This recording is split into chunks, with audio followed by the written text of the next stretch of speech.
Cinéfilos, eu sou Rafael Nunes e hoje eu não ia fazer, acabei resolvendo fazer, então vamos fazer o vídeo de O Incrível Hulk. Depois a gente conversa sobre isso, mas então já se inscreve no canal, já deixa o like aí, bora pro que interessa. Roda a vinheta. The Incredible Hulk, ou O Incrível Hulk, filme de 2008, dirigido por Louis Leterrier. É um filme que na verdade não é da Disney, ele foi produzido pela Universal Studios, mais ou menos como funciona com os filmes do Homem-Aranha, o Longe de Casa e o De Volta ao Lar, e também o próximo filme do Homem-Aranha, que são produzidos pela Sony Pictures em parceria com a Marvel Entertainment. Na verdade, os direitos do personagem Hulk ainda pertencem à Universal, se eu não me engano, os direitos cinematográficos do Hulk, mas a Disney pode usar o personagem nos filmes que não tem o Hulk como título, por isso que esse é o único filme do Hulk no universo cinematográfico da Marvel. O Hulk só participa de outros filmes de outros heróis, como os dos Vingadores e como Thor, o terceiro filme do Thor, por exemplo. É uma experiência bem interessante assistir O Incrível Hulk de 2008, afinal ele é um filme bem jogado de lado pelos fãs da Marvel, pelos fãs até do próprio universo cinematográfico da Marvel. Eles meio que descartam esse filme, até a Marvel meio que finge que esse filme não existe, afinal trocaram de ator, etc. Eles tentam meio que apagar a existência desse filme aqui, e muita gente considera O Incrível Hulk como o pior filme do universo cinematográfico até hoje. É até compreensível essa opinião, mas é interessante você reassistir O Incrível Hulk hoje, afinal ele é um filme que não envelheceu bem, definitivamente não envelheceu bem, e definitivamente ele não é um bom filme. Mas ele não é um filme tão ruim assim quanto parece. Eu já vi filmes que são melhores do que O Incrível Hulk, até filmes do próprio universo cinematográfico da Marvel, que divertem menos do que O Incrível Hulk. Eu sei que pode parecer meio contraditório, mas eu já até falei sobre isso com vocês aqui. Nem sempre o bom filme é aquele filme que diverte mais, ou é o filme mais legal, e nem sempre o filme ruim necessariamente é um filme chato. E O Incrível Hulk é um bom exemplo disso. Ele não é um bom filme. Muito pelo contrário, ele é um filme ruim.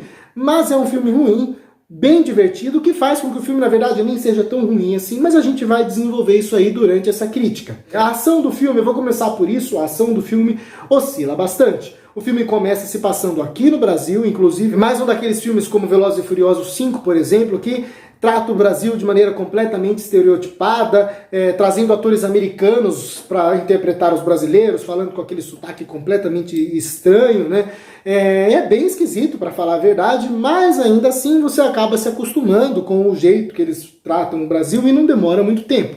Porém, nos momentos que o filme se passa no Brasil, sem envolver o Incrível Hulk propriamente dito, mas sim apenas o Bruce Banner como personagem fugindo, tem uma cena boa de perseguição na favela, é uma cena bem divertida, uma cena inclusive bem filmada e que eu gosto bastante. Porém, durante o filme a ação começa a oscilar bastante. Em alguns momentos tem boas cenas de luta, boas cenas de perseguição, e em alguns momentos as cenas são bem destrambelhadas, você não entende muito o que está acontecendo, mais ou menos como acontece com o CGI. Se você for levar em consideração a época que o filme foi lançado, 2008, o CGI do filme ele é até bem convincente, apesar de que hoje parece videogame, e um videogame até meio ultrapassado. Porém, em alguns momentos o CGI é bom, o CGI é eficaz, em outros momentos o CGI é bem ridículo, bem estranho de assistir. Por isso que dá para dizer que na ação e no CGI o filme oscila bastante. Só para concluir o assunto da ação, por exemplo, nós temos aqui uma cena que se passa num campus ali de universidade, né, que é uma cena até bem divertida, uma cena até bem filmada, apesar do CGI não ajudar bastante. E a cena final, a cena de luta final, apesar de ser uma cena bem carregada no CGI e ser a cena que mais lembra videogame, é uma das boas cenas de luta do filme, por isso que eu acho que esse filme oscila bastante. No que diz respeito à história que está sendo contada, aqui a gente tem um caso interessante de um filme de origem que não é um filme de origem. Na verdade, o filme ele meio que acredita que você já tenha um pouco de noção do que é o Incrível Hulk, do que o Incrível Hulk já passou, afinal existem outros filmes do Incrível Hulk, etc. Então, existe ali um prólogo, na verdade uma introdução do filme, né, mostrando os créditos iniciais, etc.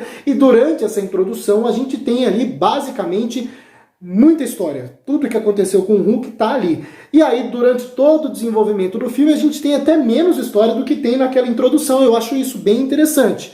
Por um lado, poderia ser bom, o filme poderia abordar outras questões a respeito da personalidade, desenvolver um pouco as relações do próprio Hulk, do próprio Bruce, com as pessoas que estão ao redor dele, com aquele próprio universo que estava iniciando os seus primeiros passos ali. Porém, o filme não usa isso a seu favor, então a gente fica com aquela sensação de que, tipo, peraí, tem mais história na introdução do que no resto do filme inteiro. O resto do filme inteiro é só uma perseguição, não tem nada de muito desenvolvimento ali.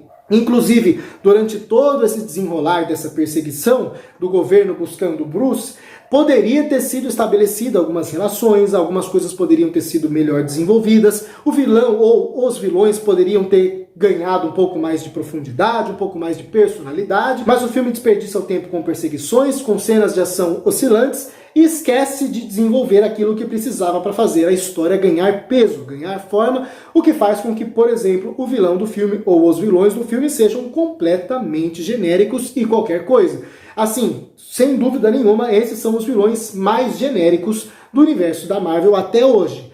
Mas, indo para os vilões agora, nós temos aqui vilões que pelo menos cumprem o seu propósito narrativo, que é oferecer uma ameaça convincente para o Bruce, inclusive uma boa de uma ameaça. Na verdade, a gente meio que fica até com medo do Bruce não conseguir vencer essa ameaça, porque pelo menos nesse sentido, em desenvolver um vilão ameaçador, amedrontador, perigoso, o filme é muito eficaz. Então a gente meio que tem bons embates, e a gente sente a apreensão e a perseguição e tudo o que acontece durante esse desenrolar do filme acaba ficando interessante e divertido de se assistir por causa da ameaça dos vilões. Existe um senso de urgência que é bem criado até pelo filme, que faz com que a gente sempre fique apreensivo, sempre fique com medo, afinal a gente sabe que o roteiro do filme é um pouco traiçoeiro e sempre que tem alguma coisa dando certo, eles arrumam um jeito de fazer dar errado, porque veio na cabeça deles, então isso acaba fazendo com que a gente fique apreensivo e acaba se divertindo nesse sentido, né? A gente fica apreensivo e acaba curtindo os momentos de tensão, os momentos de luta e etc. Então até que um ponto negativo acaba virando um ponto positivo para o filme. Como eu já disse antes, há pouquíssimo desenvolvimento aqui nesse filme, então como eu já falei, não existe desenvolvimento dos vilões e também não existe desenvolvimento das relações do Bruce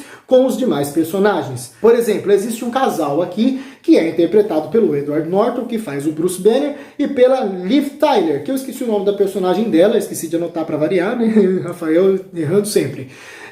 Mas é um casal assim que não existe o mínimo de desenvolvimento do roteiro, muito pelo contrário, o roteiro meio que joga as coisas de qualquer jeito ali, tanto o casal, né, o roteiro joga o casal naquela introdução, quanto o que acontece depois que o Bruce foge e volta, né? Existe ali um triângulo amoroso que é completamente jogado pelo filme, o filme fala disso, depois esquece isso e não desenvolve nada. E assim, eu posso garantir para vocês que o pouco de importância que a gente dá para esse casal, o pouco de química que a gente sente e o pouco de verdade que a gente sente no amor ali entre os dois, vem mais da interpretação dos dois atores do que do roteiro. O roteiro não desenvolve nada. Assim como a personagem da Liv Tyler, ela também tem uma relação com o pai dela, que eu não vou entrar muito aqui, apesar de eu acreditar que vocês já tenham visto o filme, eu não vou entrar nesse quesito de spoilers aqui, mas existe uma relação dela com o pai dela que poderia dar muito pano pra manga, mas muito pano pra manga, inclusive para outros filmes, mas o filme também simplesmente não sabe como trabalhar isso na trama, não sabe como transformar isso numa coisa dramática, numa coisa emocionante ou numa coisa tensa. Ele só sabe dizer que aquilo existe e não usar aquilo para nada. E isso acontece com várias outras relações estabelecidas durante o filme, como por exemplo a relação do Bruce com um outro biólogo lá, um outro professor de uma universidade lá, que ajuda ele meio que às escondidas, uma coisa que poderia também gerar certos conflitos durante a história e também não serve para muita coisa, a não ser para ajudar o roteiro em certas questões ali. Então eu acho que o filme é muito mal escrito, muito mal desenvolvido pelo roteiro. Voltando a falar dos vilões, nós temos aqui os vilões interpretados por Tim Roth e William Hurt, que são completas caricaturas, né? É até complicado falar isso, como eu disse, o filme não desenvolve os vilões, mas os vilões são ameaçadores, porém eles são ameaçadores demais, e para demonstrar um pouco dessa ameaça, eles acabam virando caricaturas, principalmente o vilão principal ali, que vai pra porrada com o Hulk. Por um lado é bom, por um lado chega a ficar um pouco incômodo quando ele começa a falar rosnando, entendeu? Então fica uma coisa meio estranha, uma coisa meio incômoda. Então assim, se a gente for levar em consideração as atuações dos dois vilões do filme, os dois antagonistas do filme, são os pontos baixos baixos, assim como a atuação do Tim Blake Nelson, que faz aquele professor que já foi citado no vídeo. Como eu já falei, o Edward Norton e a Liv Tyler estão até bem nos seus respectivos papéis ali, como Bruce e como o interesse amoroso dele, né? Porém, apesar do Edward Norton entregar um bom Hulk aqui, entregar um bom Bruce, não chega nem aos pés do Bruce do Mark Ruffalo, que veio posterior a ele. Injusto a troca? Não sei como é que aconteceu nos bastidores essa troca de atores para fazer o personagem. Porém, o Mark Ruffalo é muito mais carismático, o personagem dele é muito mais interessante, por isso que eu gosto muito mais dele, e também a gente teve muito mais tempo para conhecer ele do que a gente teve tempo para conhecer esse Hulk do Edward Norton, o que é uma pena, infelizmente.